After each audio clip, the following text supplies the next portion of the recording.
Hey folks, it's Robert Holmes again. I am the author of One Fish Changes Everything, and I have a really special day today because I often talk about mentors and mentorship, and I'm blessed to have one of my mentors here, someone that I absolutely call a mentor, Mr. Dave Jansen. Dave is going to join us. Dave actually runs multiple churches, a part of the Centerpoint churches. I'll let him talk about that, but clearly Dave has been a mentor in my life and a beacon for me to look up to, and I really wanted him to come on here and share his wisdom and his knowledge with us. So welcome, Dave.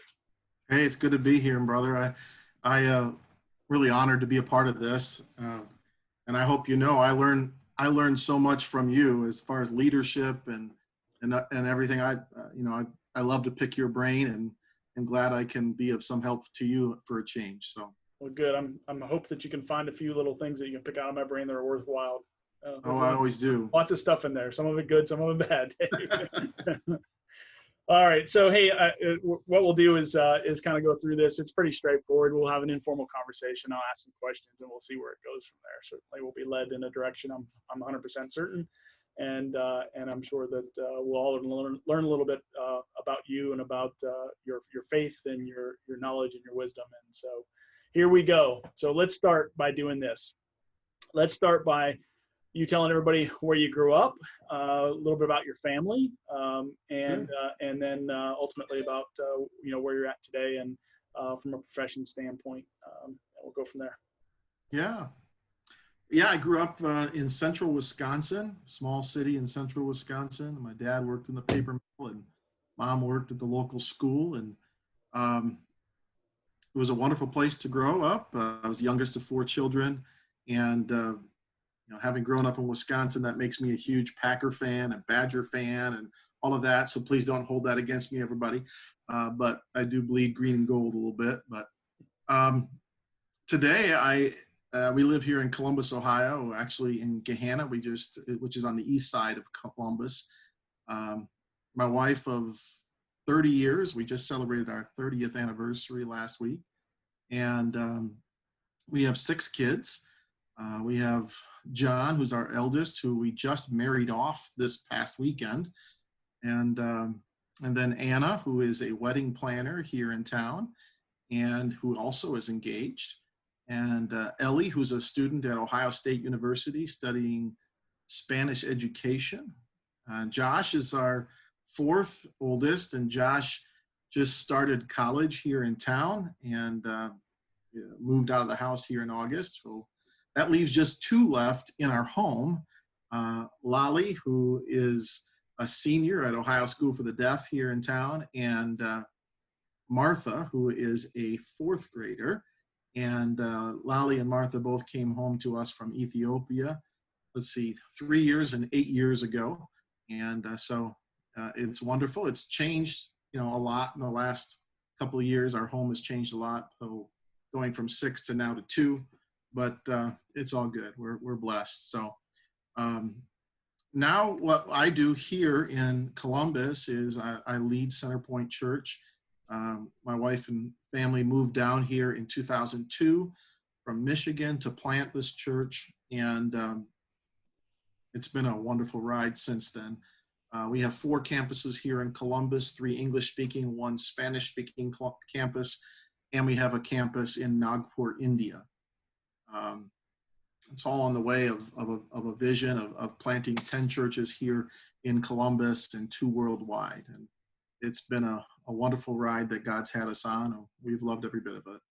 Yeah, no, it's great to be a part of of what you got going on and seeing it all around you and seeing your leadership drive that. So it's good stuff, Dave. And certainly tell us a little bit about the churches themselves. I know that you've got a vision that's a little bit unlike others, where you're not visioning building a great big church and having lots of members in a great big church. You have a vision for doing it differently. Let's talk about that a little bit. Yeah, we're very unique. We are a multi-site church that is not a mega church, or normally a multi-site church has a mega church that spawns a Right. bunch of other campuses. But all of our campuses are intentionally small. We grow a campus to 150 people, and then we send 25 of our best people out to start the next campus, because we believe that new churches reach new people. And we believe that what is the sign of health for us is reproduction.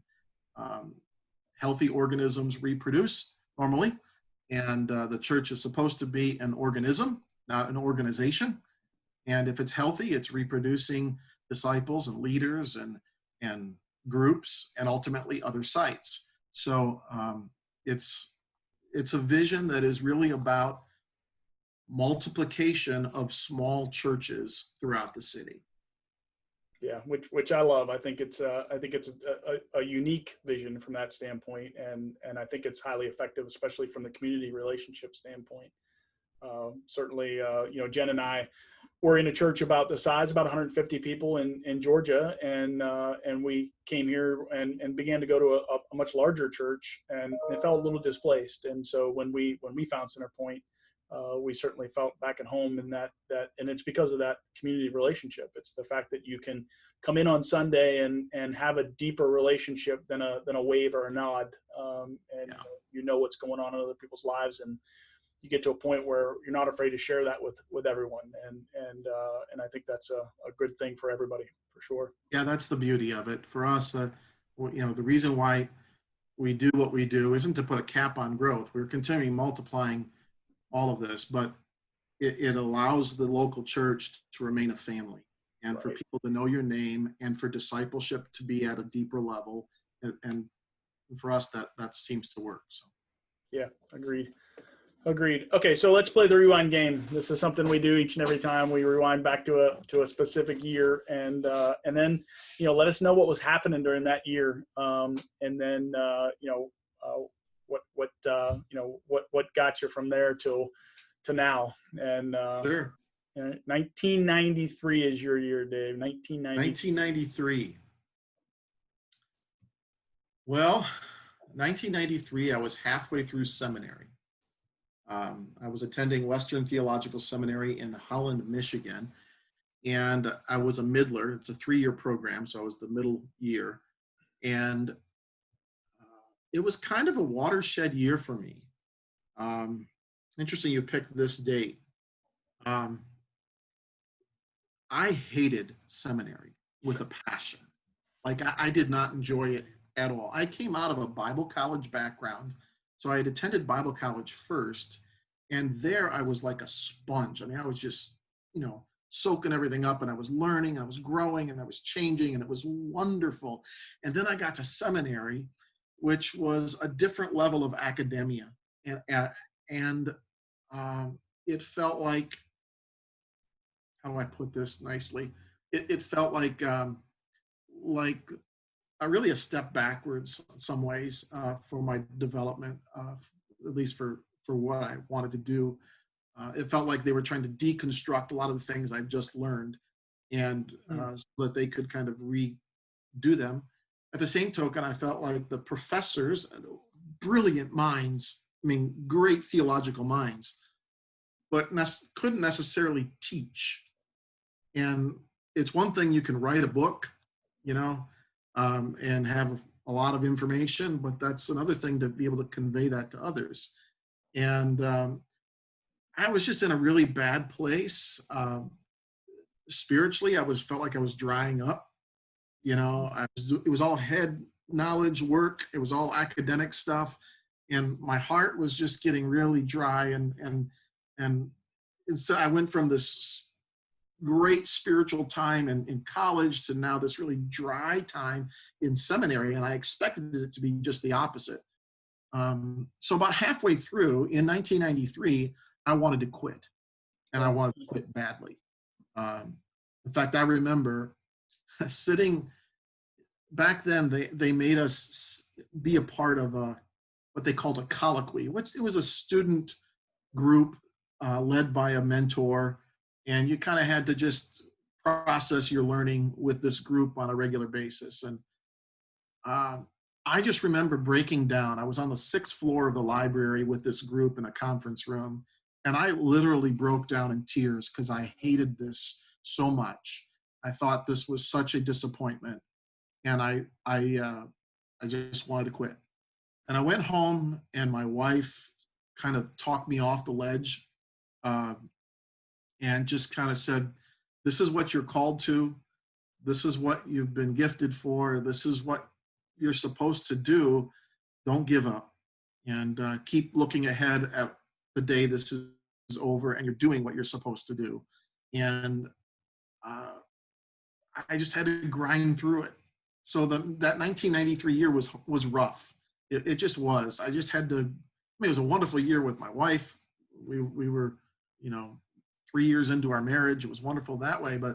But from a just learning and growing experience, it felt like a really dry time. And thankfully, you got to have someone like Vicky in that situation, who sometimes keeps your eyes on the prize, Oh eyes on yeah. the goal, you know, because you can get weighed down in the midst of all of the muck and mire of things that aren't going well or you don't like. And you have to kind of sometimes keep the broader picture and look ahead to what's going to be. And if you don't have someone who's doing that for you and kind of keeping your eyes on the prize, on the goal ahead, it can be really easy to quit, to throw in the towel and walk away. And yeah, so I would have done that. I wouldn't be where I'm at today in any way, shape, or form if it hadn't been for my bride, who kind of said, "No, no, you're not quitting. Good You for got to keep her. going." We are most certainly glad that she expelled her wisdom to you that day, and I don't know if I was wanting to hear it that day. I'm sure you weren't. I'm sure you weren't. But hey, ultimately, sometimes it takes someone, and that's a good point, right? Because sometimes leadership is about being outside of the situation, right? And it's a lot easier to lead when you're not caught up in the emotion That and is caught so up, true. right? And so certain Vicky was seeing from the outside, right, that you were living out your calling, right? And you were just in a spot that was uncomfortable, that was probably stretching you, that was different than what your expectations initially were, right? So I'm sure that from an insider standpoint, where you were, it was unbelievably uncomfortable, and she's looking at it going, no, this is exactly where you're supposed to be. Let's just get Yeah, through it, right? yeah, So no, that's yeah. good stuff. That's good stuff. And we're blessed to have Vicky around us, and not only you, but Vicky as well, for sure. For sure. All right. So 1993, you had a rough year. Today, you are where you are, right? Would you Absolutely. say in all that, was there a plan? Did you kind of have something modeled out when you got out of school and said, this is where I'm going and how I'm going to do it? Or did it just kind of fall together? Um, you know, I didn't have a plan per se. I mean, I knew what I was supposed to do. Um, Coming out of seminary, I really felt a call to plant a church. Felt like that's kind of how I was wired. That entrepreneurial side of ministry, like that really got my heart going, and I really caught the vision of how new churches can reach new people in a way sometimes that older or established churches can't. And so I was really excited about that, but I wasn't ready coming out of seminary. And I recognize that. And again, maybe Vic helped me in that as well. We both, I don't think either of us felt like we were ready to jump into that coming right out of school. And so we took a church an established church in Michigan, which was a wonderful place. Don't get me, it was a wonderful, good learning environment. For 7 years, I loved the people, I loved the place. It was a great experience. And I got a chance to really spread my wings and make all kinds of mistakes. Right. And and they still loved me. They were wonderful people in that way. Um, so yeah, I mean, I think I never would have expected I would have been here. Um, I think God has a way of just kind of putting you right where He wants you to be. When we, over those 7 years that we were in Michigan, a lot of opportunities came our way to plant a church, to start one from scratch. and none of them felt right, or the timing didn't feel right, and that kind of thing. But then when this position opened up to start one here in Columbus, I mean, it was just like a really easy decision, really, because it was clear we were supposed to do this. We felt a real sense of unity around that, that this is what God was calling us to do. And so is we packed up the truck and left our church and moved down here. Um, so yeah, I mean, I guess I can look back. Hindsight's always 2020, right? You can look back and go, I can see all the steps that God has been doing to bring me to the place that I am now, and you can see He's faithful every step of the way. He's faithful, even through the bad stuff. He's faithful, and He uses it all to make you a better, stronger leader and a better, stronger person by way of character and all the things like that. So yeah, I don't think I would have dreamt that I'm here in Columbus as a lead pastor of a multi-site church and all of that. I never would have pictured that. Shoot, when I was in college, I never wanted to be a pastor, period. But God has a way of calling and equipping, and then if you're listening, He'll guide. And if you're willing to follow the guidance, He'll keep guiding you to exactly where He wants you to be, which is where you want to be. Really, I mean, it's the best place to be, and that's usually the sweet spot. Where you're hitting the ball right where you're supposed to. Right? I mean, you're right in that alignment with what you are good at, with what your passions are, your personality, your all of that. It all fits, and it's really cool when you look back and see, He knew what He was doing. Yeah. No, I agree. Someone else actually answered this question with a slight kind of roll of the eyes and came back and said, there was a plan, but it wasn't necessarily my plan. Yeah. And I thought that was a great way to answer it.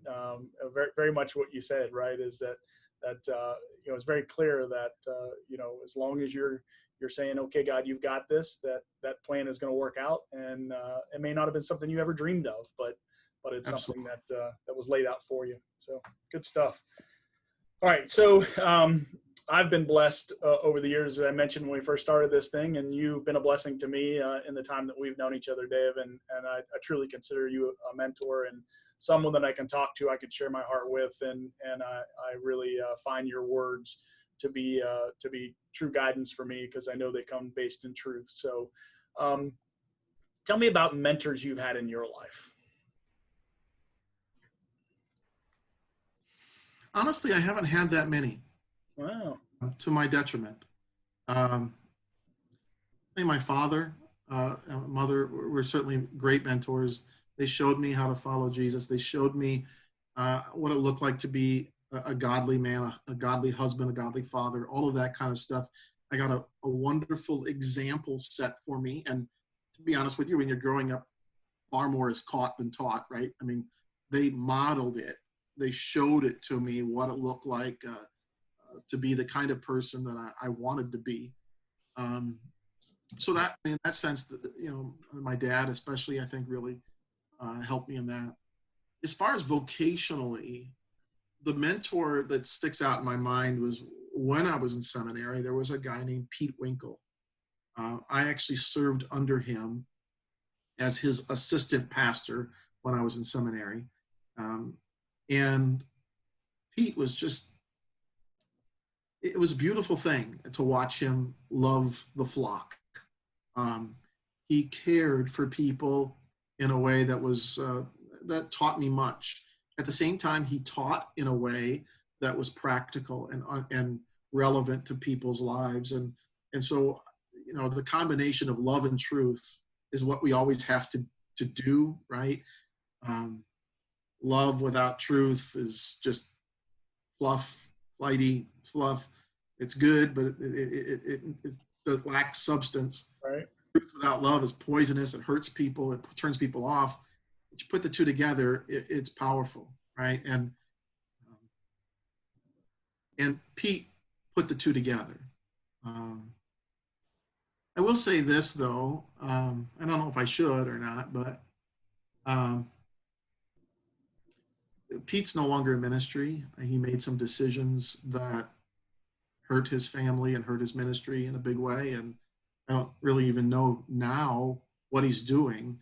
And it's always hard when a mentor that you look up to falls off the pedestal. You know what I'm talking about? Oh, sure. Where the person you've kind of emulated and really kind of appreciated so much by way of learning from, and you realize they're human too. They're broken and sinful, and they're struggling as well. And so maybe I learned also that in the midst of this. I mean, I learned some things I probably didn't want to learn from Pete in that way, but I also saw, the importance of putting my family high on the priority list and taking care of them and blessing them and what ministry should look like. It was important to have Pete in my life for that purpose. So Good. Yeah, I think we all have them for sure. And sometimes it takes that deep breath to kind of reflect and say, okay, who really set some things in my path that maybe I can reflect on and believe that it's made me at least a part of who I am, right? And so it's good to hear you reflect on that. And I would say that Vicky's been your mentor as well. So. Oh gosh, yes. My wife. I would be lost without. I mean, completely lost as far as a pastor. She compliments me so well. She's this detailed, structured manager. I'm more the visionary leader and the motivator and all of that stuff. And oh my goodness, so much of the details of life and ministry would be lost on me if I didn't have a bride who continues to teach me, absolutely teaches me about how to be better at those things. Yeah, that's good. It's really good. All right, so tell me about the biggest challenge you faced in the last 5 years. Well, 5 years ago, we were planting this campus. I got a chance to move over from our Lewis Center campus and start this one here in Gahanna, Ohio. And that was a big challenge. I mean, it's always a big challenge from a leadership perspective, right? To get immersed in a community, share faith, share vision, gather people, get them to jump on board and encourage them and disciple them and help them to be equipped for their own personal ministry, whatever that is, and then to create a community, a faith community out of that. It's a huge challenge. From a leadership perspective, it's also what excites me. I mean, those are the kind of challenges that you go, wow, that's so much fun,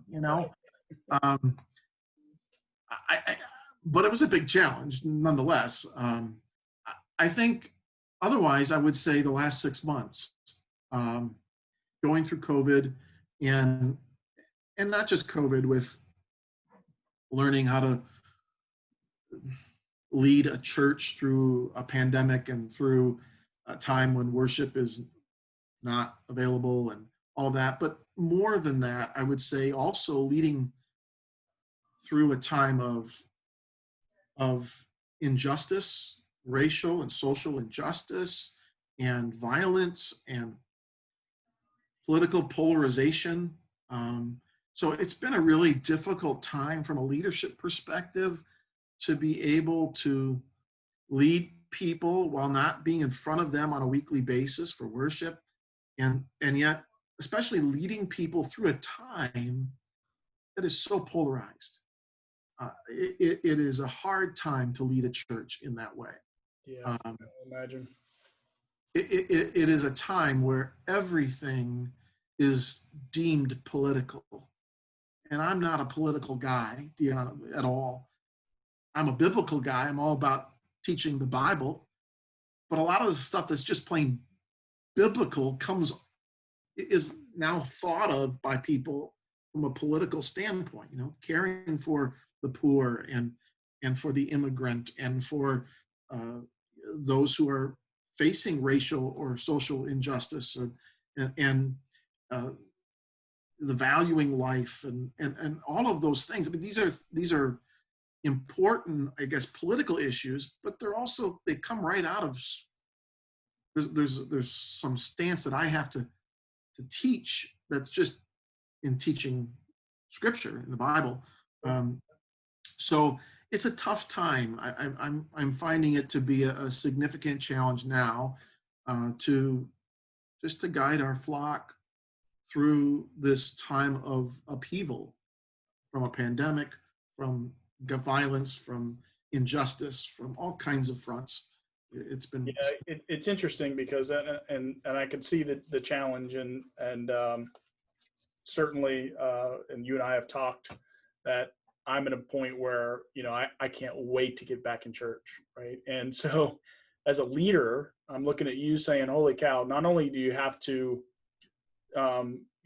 keep everyone engaged or attempt to keep everyone engaged, right? But at the same time, just for the sake of retaining the community fellowship that we have, right? But at the same time, we have this as you call it upheaval, right? That's happening in the world, and at the time when church is supposed to be growing closer together, right, to counteract this, to feel unified in Christ, we're finding ourselves in a situation where we can't even get together. So as a leader, I can imagine how that just sits heavy on your heart. And yeah, all the time. Absolutely. Absolutely. So we're working through it. It's not something that we know. They don't teach this in seminary, right? they don't. But we're doing our best to keep everybody engaged, to stay on mission, to love people, to do what's right in our world at a time when our world is looking to us to do what's right, while at the same time, trying to keep everybody together, really together, Together, right? unified. All right. So let's flip that. Tell me about the greatest success you've had over the last 5 years or so. What would you measure as your greatest success? I'm I would honestly say my greatest success has nothing to do with ministry. Um, I think it has more to do with my family. I feel like I've got a great marriage that I've invested well in. I feel like I've got 6 kids who are running after God in a way that I've prayed for my whole life. Um, they're involved in ministry. They're serving. They're doing what they need to do. They're finding godly people to do it with. Um, you know, it's always said of pastors that their first congregation is to their family, and um, I'm not sure I always agree with that, but I will say that uh, if there's a success that I find great joy in right now, it's seeing my kids grow up and serve God in a way that I've been praying for all of their lives. So obviously that's not something I can take a lot of credit for. I mean, not only am I doing this with my wife, but there's all kinds of other people who have assisted us in that, who have impacted my kids in powerful ways, young life leaders and teachers and family members and church members and all kinds of people who I'm so grateful for, who have helped fashion and mold my kids along with us. But I would say probably the thing that gives me the greatest joy, by way of, I don't know if I call it success, but it has to do with just seeing the decisions my kids are making, and I guess I'm So, proud of that. yeah, you should call that success, but absolutely should call it success. It's success is measured in a million different ways. Unfortunately, our society tells us that success is measured by financial gain, which is certainly one way to measure success. I would tell you that's not the one that sits in your heart the way that it's meant to sit in your heart. So yeah, absolutely. If that's what you look at, and you say, "Wow, I'm really proud of that. I'm really feel like that we've done the right things there, and that I'm happy to see them move on into life and feel like they're in the right direction, then that's absolutely a success. I will remind you of something that I wrote down that you said in passing earlier that you probably didn't even recognize or realize that you said, because you just said, I won't take credit for this, or there's not much credit that I have to take for this. But then earlier you said, far more is caught than taught. You said that, and I wrote it down because, yeah, Dave, that's when you look at your family, right? That's exactly what's happening, right? Far more is caught than taught. True. Good work. Thank you, Good work. All right. So if you had the opportunity to do anything over again, this is a deep one. Anything over again, anything that's happened to you in your life, what would it be and why? Honestly, I don't have too many regrets. I think the thing that I wish I'd done better in my life, that if I guess I could go back, I would tweak some things, has to always do with conflict.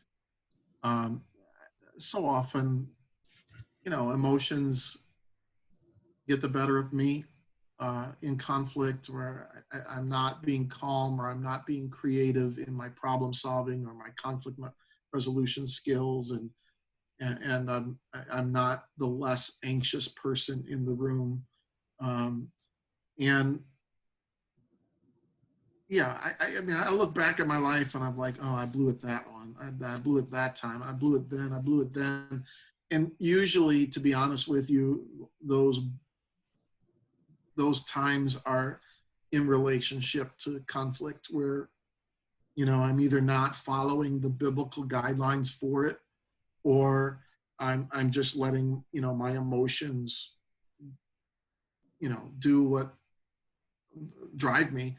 And that's just never a good thing. Or I'm letting bitterness set in, or those kind of things. So I look back, maybe the only thing I feel like, yeah, I stunk that. I wish I'd done that better. Usually has to do with my ability to handle conflict well. I struggle with it. Yeah. I'm still learning after 30 years of marriage, 25 years of ministry. I'm still learning, I think, how to do conflict in a way that really that's constructive, that honors God and honors people also. Yeah. Well, it's really hard to wipe the human out of human. Yes, it is. Let's face it, we all could go right back to that same spot. We're all just unbelievably imperfect. Right? So, all right. So I'm going to let you know that this is a very special show, and that today there'll be some people that come watch this show because Dave Jansen's on it. And I hope that some young people come and watch it to get some words of wisdom from Dave Jansen. So now's your time right now, Dave, to talk to those young people that are watching the show today, and say to those young people those things that you want to say to them to help them for the next phases of life. What is it that you want to say to them? I guess the thing I would say to young people today, I'm not sure how, this isn't going to sound new. I don't know. Maybe it does. I don't know to them, but I would really capsulize it in 2 words. Follow Jesus. I mean, if I could give you any piece of advice from someone who's walked this road a little while, I would say, just understand that he loves you.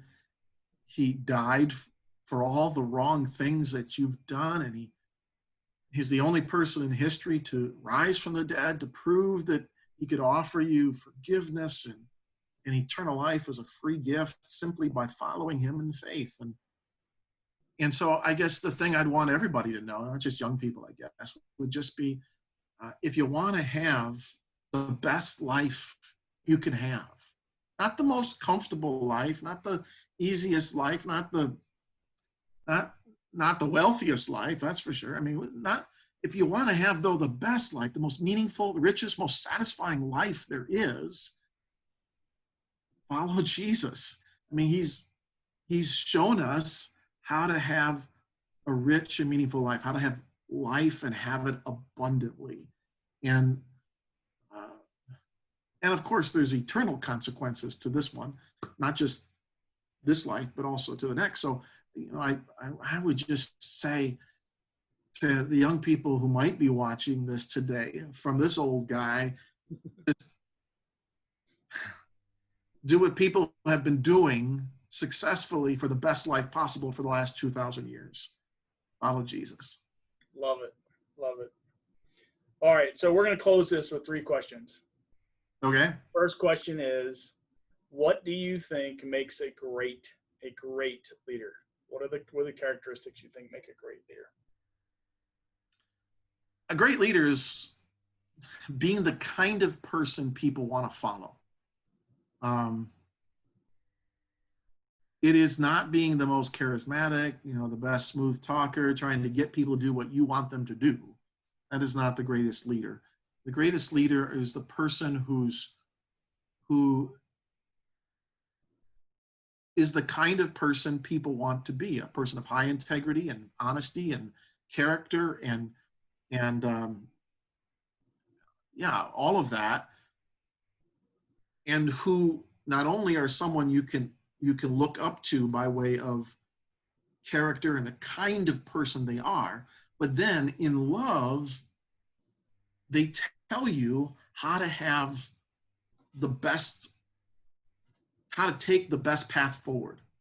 And they invite you to join them, and people follow. I mean, obviously, I learned a long time ago that leaders without followers are just taking a walk, right? The best leaders have followers who look up to them and who follow them because they see their love, they see their integrity, they see their character, and they see that they have the best path forward. That makes sense? I don't know. Oh, it makes total sense. All right. So second one, who do you think was the best leader ever in history? Well, again, I'm a little biased, but to me, that's a hands down Jesus. That's a Sunday school answer to me. I mean, I honestly, look, I mean, again, if leadership is, if the best leaders are demonstrated by who follows, we've got a person in Jesus who took a ragtag group of 12 guys, I mean, just fishermen and other people, he transformed them and then sent them out and equipped them and sent them out to change the world. And they did, with God's help, obviously, but they did. And here we are sitting in 2020, 2,000 years later, and there's still 2 billion people who follow him on the planet. Yeah. So it to me is kind of an easy one. He was the kind of person you looked up to, right? He had all the traits of quality traits that you're looking for by way of character and honesty and integrity, and he had it perfectly. In addition, he had the love. People, he cared for people, he healed people, he demonstrated complete love for people. And, he said, this is the way to go. This is the narrow path that leads to life, and I'll show it to you. And few find it, but this is the best way, and I'll give it to you. And some have, and some said, nah, I don't, not for me. And he didn't run after him. He didn't say, oh no, come on, please be, he didn't try to persuade people to follow him, but he was the kind of leader that people wanted to follow based on his character and his love, his truth. I mean, that's why I follow him. So. Yeah, no, it's good. Really good. I love to see you really deliver that with such passion. It's very, very clear. That's kind of in me a little bit. So. I love it. I just absolutely love it. All right. So when it's all said and done, Dave Jansen, what do you want people to remember about you? Um, I think certainly I want people to say, yeah, he loved God with all of his heart, mind, soul, and strength. He loved his neighbor as himself. He sought the kingdom of God above all else, and he made a huge impact on his family that lasts for generations to follow, and impacted people's lives, helped people's lives be transformed from the center point out, help people change their eternities, all of that kind of stuff. I want, from a purely egotistical side of me, I guess I'd like people to be able to say that about me. But to be totally honest with you, when all is said and done, I really don't care. The only thing I really care about now, especially now that I'm about to turn 50, but what I care about now more than anything is what God says about me. What when it comes to the end of my life, the only thing that's going to matter to me, and this is what's driving me now. They always talk about getting over the hill. Well, I'm starting to see the other side of the hill, and all I care about from the top is hearing God say to me the moment I step from this life to the next, well done, good and faithful servant. You've been faithful with a few things. Now I'm going to put you in charge of many things. Come and share your master's happiness. That's all I care about now, ultimately. I mean, there's a part of me that said that, well, likes the accolades of others, and we all do, right? But That's good all stuff. that fades really fast, and there's only one thing that's going to last forever. And I really want to hear my Savior say, well done, good and faithful servant. Awesome. What a great way to end it. So, Dave, I can't thank you enough for the time you spent with me today, and all the time you spend with me all the time. I mean, it's. Oh, I love you, man. I do. Love you too, I and appreciate you, brother. so you've been a big help with me to me for quite some time since we've known each other, and from being able to share personal challenges that I have with you, and you kind of help guide me through some of those things all the way to being one of the first ones to read my manuscript of the book. So what a pleasure it was for you for me to hand that bunch of pages of poorly written text to you, and for you to come back and give me some accolades and some thumbs up. So that was a great boost of confidence, because I was really valuing your opinion at that point. So thanks again for everything, Dave, and certainly thanks for spending the time with me this evening. My pleasure, my friend. One last thing. If you've got to say anything to anybody to close this thing out, what do you want to close with?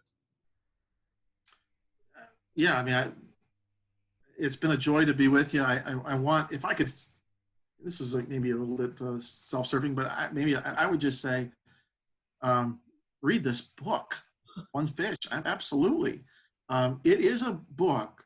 It's the first book I've read in a long time, especially the only book I've read, a leadership book I've read, that has got me in tears. So it engages the heart while engaging the mind and still touching the soul at the same time. There's enough in there that gets all three, and that's really cool. So if you haven't read the book, folks, pick up a copy. The guy knows what he's talking about. Really good. That's good. All right, Dave, thanks for the plug. I appreciate it. Absolutely. See you soon. Thank you. All right, that was awesome.